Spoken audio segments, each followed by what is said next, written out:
Salut à tous, c'est Baptiste de MGK Photographie et aujourd'hui on se retrouve pour parler photos de vacances et pellicule Lomo.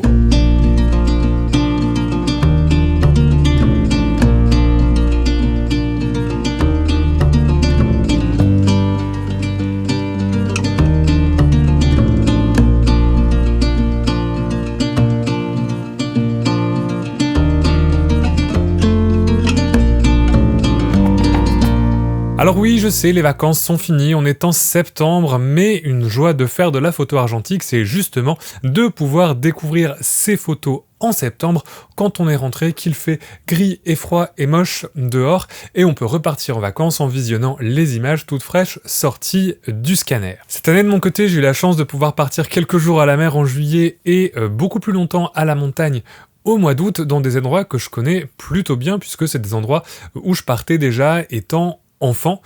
Donc question photo, pour le coup, c'est pas toujours évident puisque c'est des endroits que je connais bien. Et comme j'aime pas partir dans le but de faire uniquement des photos, parce que comme c'est mon travail, j'aime bien aussi pendant les vacances pouvoir me détendre et faire autre chose que d'imaginer des projets photos ou des choses comme ça, c'est des fois difficile de trouver l'inspiration et de continuer à faire des photos intéressantes en vacances dans des endroits que je connais bien, puisque j'ai pas un petit peu l'excitation de l'endroit nouveau, puisque je connais bien ces endroits-là, et j'ai pas la facilité de la découverte d'endroits nouveaux en vacances pour faire des photos qui me plaisent. Voilà pourquoi, depuis plusieurs années déjà, j'ai pris l'habitude d'emporter avec moi des pellicules de chez Lomographie. Cette année, je vis d'un stock que j'avais fait en décembre, et j'emporte avec moi un pack de Color Negative 400, quelques Lomo Chrome Purple, et la dernière née de chez Lomo, la Lomo Metropolis, le tout en moyen format. J'ai shooté ça au Mamiya 645 en juillet à la plage et au Pentax 67 à la montagne, parce que c'est toujours cool de porter un appareil photo de 2,5 kg lorsqu'on fait une randonnée à 2700 mètres d'altitude. Voilà, on aime, on adore. Pourquoi je fais le choix des pellicules Lomo pour mes vacances? Tout simplement justement pour revenir un peu à ce que je disais sur le fait que je pars dans des lieux que je connais bien.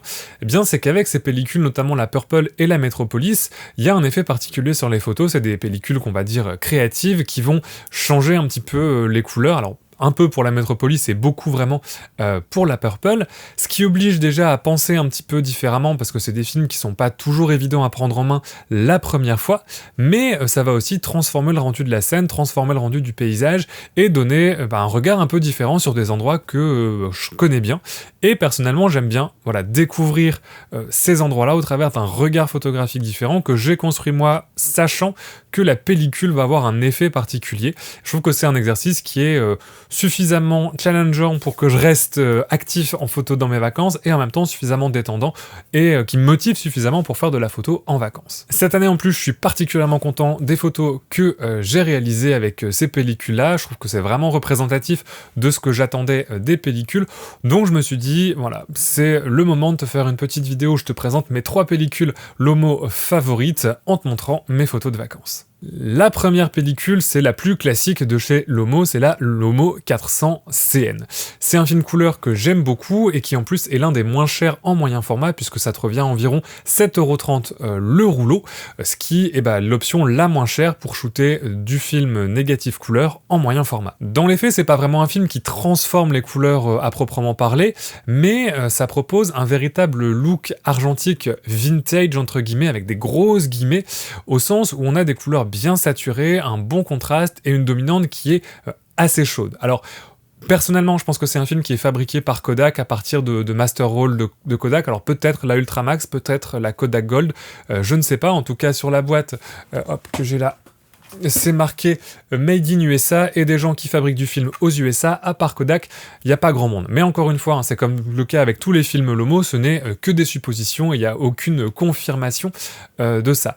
C'est un film qui a augmenté de prix aussi avec l'augmentation des prix chez Kodak, donc il y a quand même pas mal d'indices qui disent que c'est un film qui est manufacturé à partir de films Kodak, en tout cas.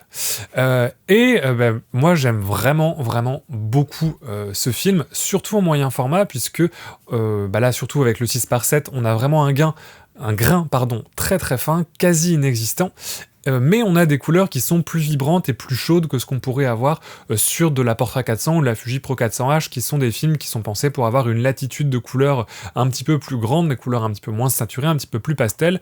Je trouve que là, ce film-là, c'est vraiment un film qui permet d'avoir un look très vintage, très classique de la photographie argentique, un petit peu nostalgique, en moyen format avec très peu de grains, et pour pas cher en plus, donc c'est vraiment un film que j'aime beaucoup pour les vacances au moyen format. Pour résumer, la 400CN, c'est une valeur sûre, surtout en moyen format où il y a vraiment une économie à faire par rapport à d'autres films. Donc c'est un petit peu mon vrai conseil, mon très bon conseil chez Lomo. C'est la pellicule qui vaut le plus le coup pour moi chez Lomographie. Passons maintenant à la Lomochrome Metropolis. C'est la dernière née de chez Lomo, je l'avais testée à Lille au début de l'année 2020, et elle propose un look assez particulier que, voilà, j'étais pas forcément hyper fan au départ, mais c'est un look très désaturé, un petit peu moody, qui est dans la tendance un petit peu actuelle. Niveau couleur, je trouve que c'est une pellicule qui tire un peu toutes les couleurs vers le vert et le cyan, et qui, quand t'as du rouge dans tes photos, va le faire ressortir un petit peu par contraste. Alors là, à la montagne, j'avais pas tellement de rouge dans les photos, je connaissais un peu les couleurs de ces montagnes-là où il y a beaucoup de vert, et j'avais glissé cette pellicule dans mon sac en connaissance de cause. Et globalement, j'ai vraiment pas été déçu. Il y a vraiment une ambiance très particulière sur les images, surtout celles qui ont été prises par Vancouver. On a vraiment un look monochromatique entre vert et gris avec des contrastes fort prononcés. Il manque des fois effectivement une petite bouée rouge ou quelque chose au milieu des lacs pour faire ressortir le rendu de la pellicule. Et je trouve qu'il y a un rendu assez cinématographique dans la pellicule au global que j'ai vraiment apprécié sur ces paysages. J'avais glissé la Metropolis dans mon appareil sans trop savoir à quoi m'attendre, puisqu'avec ce genre de pellicule, il faut souvent quelques rouleaux pour pouvoir identifier quelle scène va être intéressante à prendre, dans quelles conditions lumineuses l'effet va être le plus prononcé. C'est un peu, des fois, ce que je reproche avec les pellicules Lomo, c'est que surtout leurs pellicules créatives, elles sont parfois un petit peu chères, et si tu crames pas 3, 4, 5 rouleaux auparavant pour vraiment savoir, bah tiens, cette photo-là, ce paysage-là, cette exposition-là, ces conditions lumineuses-là vont bien rendre avec ce film, et celle-là pas du tout, et c'est un petit peu des fois la roulette russe. Et j'en suis encore un peu là avec la Métropolis, je suis encore en train un petit peu de l'apprivoiser pour voir dans quel cas ça peut être une pellicule intéressante. Et là, je pense que j'ai trouvé un usage en tout cas qui, moi, m'a plu. Je l'avais glissé dans mon sac sans trop savoir, mais je suis plutôt content du résultat, en tout cas, sur ces paysages alpins et le côté vert, minéral. Enfin, en tout cas, j'ai bien aimé le rendu. Je trouve qu'il y a vraiment une ambiance particulière à ces photos qui m'a beaucoup plu. On en vient enfin à mon film préféré de toute la gamme Lomographie, la Lomochrome Purple. C'est aussi le film avec lequel j'ai le plus d'expérience, puisque je l'avais déjà shooté en 35 mm l'année dernière, et c'est un film que je travaille déjà depuis plusieurs années, un petit peu comme je te disais auparavant, le temps de faire ses armes un petit peu, d'apprendre à savoir quelles conditions lumineuses vont être les meilleures pour le film, et là, je suis vraiment très content des photos que j'ai faites cette année avec la Lomochrome Purple. Si tu connais pas ce film, la Lomochrome Purple va donner une teinte entre le pourpre et le violet à l'ensemble de tes photos. En fait, ils arrivent à faire ça en supprimant totalement le vert de l'équation colorimétrique, et donc, si tu prends un objet qui sera vert, eh bien cet objet va devenir totalement violet, totalement entre violet et pourpre. C'est en sachant cela que je l'ai emporté à la montagne, j'ai emporté un rouleau avec moi dans mon sac à la montagne, puisque là-bas il y a beaucoup de paysages très verts, et je savais que ce serait une couleur qui serait omniprésente dans le paysage, et que donc en shootant ça à la purple, j'allais transformer mon paysage avec un plein de nuances de violet et de pourpre. L'idée c'était d'essayer de reproduire à moindre coût et dans une moindre mesure le look de la Kodak Aerochrome, qui était une pellicule diapositive infrarouge qui est aujourd'hui discontinuée, qui est terriblement chère à l'achat quand on peut trouver des rouleaux, parce qu'il n'y a plus beaucoup de stock dans le monde, et pour moi la Lomochrome Purple est ce qui se rapproche le plus de ce film disparu. Alors, avec des grosses guillemets, parce que c'est du négatif, c'est pas du tout la même manière d'avoir ce rendu-là, mais c'est à partir de ce film-là que je trouve qu'en argentique, on peut émuler le plus possible le rendu de la Kodak Aerochrome, même si la Kodak Aerochrome est beaucoup plus subtile dans ses teintes que la Lomochrome Purple. Malgré tout, et je vois pas comment dire ça autrement, aujourd'hui, je pense que j'ai fait cette année mes plus belles photos avec la Lomochrome Purple. Tout le vert des montagnes, c'est vraiment couvert de pourpre, et en poussant un petit peu le canal rouge au moment du scan, j'ai vraiment réussi à obtenir un violet assez chaud, proche de l'aérochrome, sans qu'il soit totalement identique non plus, mais je trouve qu'on a vraiment cette sensation d'aérochrome. Si on sait pas que c'est de la Lomochrome Purple, on peut croire que c'est de l'aérochrome si on regarde pas trop près les images. L'eau des lacs de montagne qui ont pris une teinte verte qui va contraster avec le violet chaud, ça rend vraiment très bien. Sans être une copie parfaite de l'aérochrome, l'illusion est suffisante pour moi, pour quelqu'un qui aurait pas l'œil hyper averti sur l'aérochrome, et l'effet en tout cas vraiment saisissant, ça transforme totalement la vision du paysage, sans avoir à passer par des manipulations logicielles compliquées. Pour moi, la Lomochrome Purple donne vraiment ses meilleurs résultats à 400 ISO, exposé un jour où il y a beaucoup de soleil, et plus il y a de teinte verte dans tes photos, plus l'effet violet sera prononcé. Et là, je suis vraiment très content de mes photos pour créer ce contraste-là avec les lacs, les teintes bleu-vert. C'est ces teintes un peu bleu-grise qui vont tirer un petit peu vers le vert turquoise. Ça marche bien aussi à la mer sur ce genre de choses. Et je suis vraiment content de ces images-là. Je pense que, honnêtement, voilà, je vais peut-être arrêter d'utiliser la Lomochrome Purple. J'ai réussi à l'utiliser correctement, en tout cas comment moi j'aime son rendu. Donc voilà, j'ai terminé la Lomochrome Purple, j'en ai fait le tour. Bien évidemment, je plaisante, je pense que j'en re-shooterai encore, mais en tout cas, je suis très content de cette petite série d'images à la montagne. Voilà pour le tour d'horizon de mes 3 pellicules préférées de chez Lomographie, au travers de mes photos de vacances.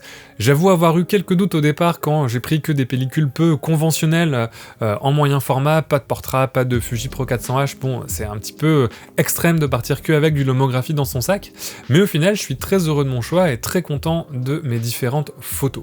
Je suis pas toujours d'accord avec les produits qui sortent des cerveaux et des entrepôts de chez Lomo, mais du point de vue de leur film, je trouve qu'ils ont vraiment fait un très bon travail ces dernières années pour sortir justement de cette mode du film périmé, rebadgé, etc., pour vraiment sortir du film neuf avec des idées fraîches.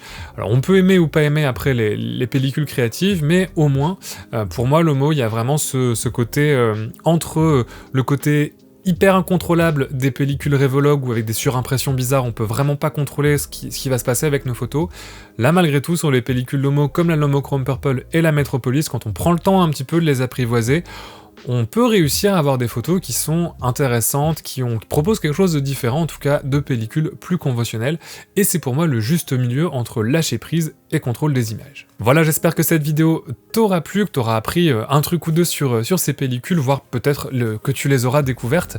Sache en tout cas que toutes les photos présentées sont disponibles à la vente en tirage sur simple demande si ça t'intéresse. Dans la description, tu trouveras d'ailleurs le lien vers mon site, mes réseaux sociaux, la page Tipeee de la chaîne si tu veux me donner un petit coup de pouce financier, et également le lien vers le projet Box Argentique, qui est une box photo pour les photographes argentiques. Moi je te dis à la prochaine, et d'ici là, bonne photo!